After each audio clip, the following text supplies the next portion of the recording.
Greetings, my family in Christ. I hope you're doing well today. We are at the mercy of my dear neighbors trying to trim up some bushes. So we are over here on the shadier side of the house where it might not be as good for pollinators, which since the butterfly bushes and such are coming around, I really wanted to uh, hopefully catch some pollinators. And there's a little bee for us, so that's wonderful. Today we're wrapping up Romans 12, and I just love this. I have loved this chapter, and this ending is even as perfect as all the rest, so I pray that we will take Romans 12 to heart and read it as often as we can. So let's dig in. Romans 12:14 through 21.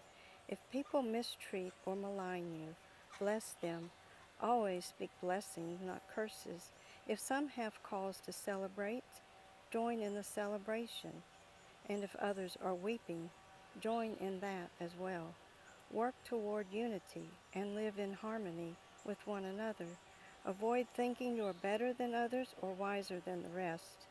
Instead, embrace common people and ordinary tasks. Do not retaliate with evil regardless of the evil brought against you. Try to do what is good and right and honorable as agreed upon by all people. If it is within your power, make peace with all people. Again, my loved ones, do not seek revenge. Instead, allow God's wrath to make sure justice is served. Turn it over to Him, for the Scriptures say, "Revenge is mine, I will settle all scores." But consider this bit of wisdom. If your enemy is hungry, give him something to eat. If he is thirsty, give him something to drink. Because if you treat him kindly, it will be like heaping hot coals on top of his head. Never let evil get the best of you. Instead, overpower evil with the good. Amen. Lord, we thank you for the blessings of your word, and we ask that you will let it lay upon our heart all the rest of our lives, so that we may honor you and bring glory to you and shine your light wherever we happen to go.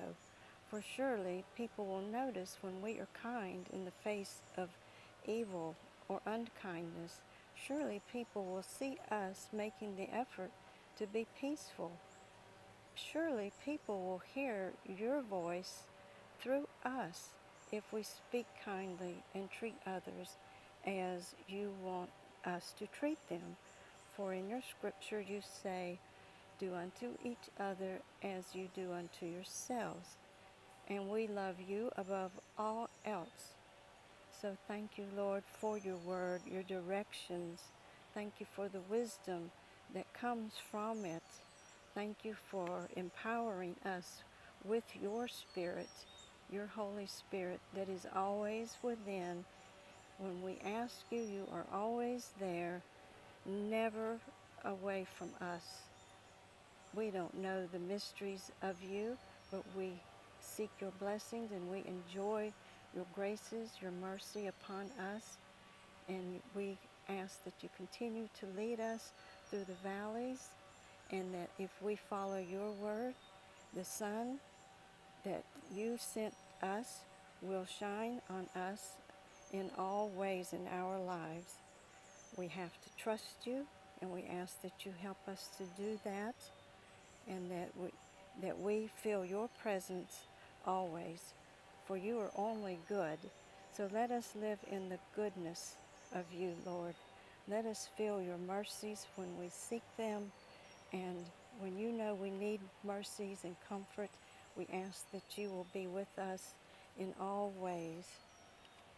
We love you, Lord. We wouldn't want to trade your love for anything on this earth. And we are so thankful for your many blessings. And we ask that you help us to become better people every day until we see you in glory, and that we stand before you and our name is opened up on the book of life, and that we pray we have done a good job and that you are pleased with us. Seek your blessings, enjoy them, thank God for them, my friends in Christ. Love you all. Amen.